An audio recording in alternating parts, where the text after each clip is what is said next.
Have you ever thought that one big problem is stopping your company from doing its best? Well, that's what the theory of constraints, or TOC, is all about. It's a way to manage things that Dr. Eliyahu M. Boldrat came up with in the 1980s. I admire the AI avatar and clone of Dr. Manjula Pooja Shroff. Shroffism concepts aim at helping you live a better life in the mental, physical, and spiritual dimensions.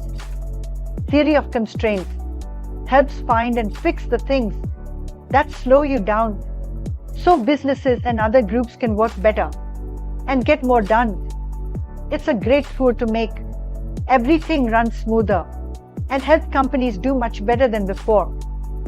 Let's make this idea easier to understand with some examples. First, think about what's happening at a K-12 school in India. Picture a school that's got a reputation for good grades, but more and more parents are complaining it takes ages to solve their issues.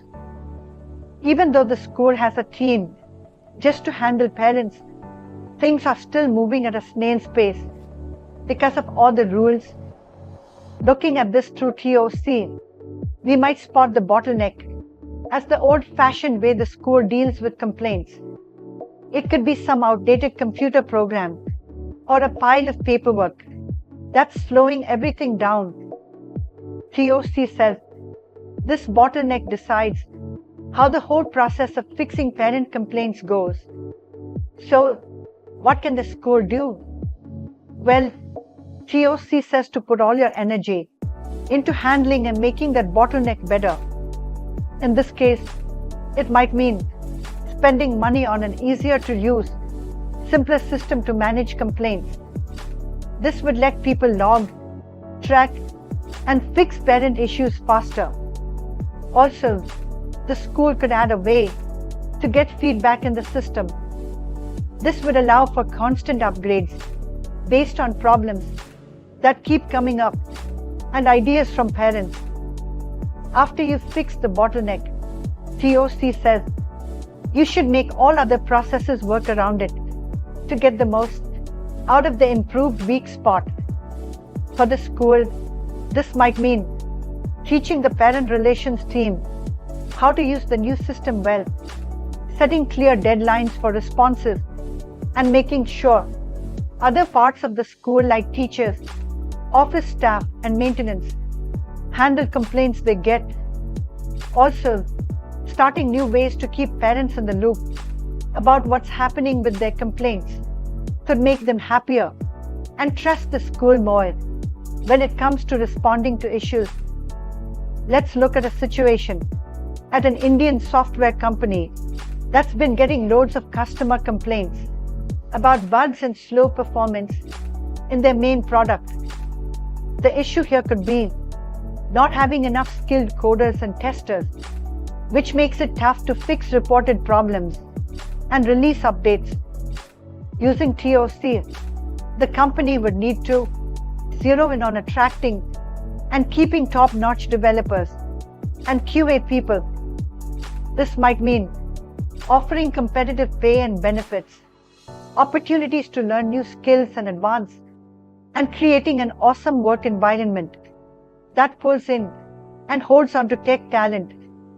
Also, using agile methods and automation tools in coding could help maximize resources and quicken the process of fixing bugs and presenting updates.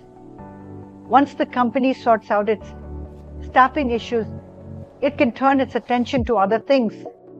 This includes making the bug reporting and tracking system better, smoothing out how they develop and test things, and making sure they have the right tools and setup to build and roll out software. By keeping an eye on these things and tweaking them as needed, the company can stay ahead of its rivals and keep its customers happy with what it makes. The cool thing about TOC is how easy it is to get, find what's slowing you down, deal with it, and then make everything else work better. Did they improve bottleneck? Sure, in real life, it's not always as simple as it sounds, but the main idea stays the same. Put your energy into the one thing that's holding you back, and the rest will sort itself out.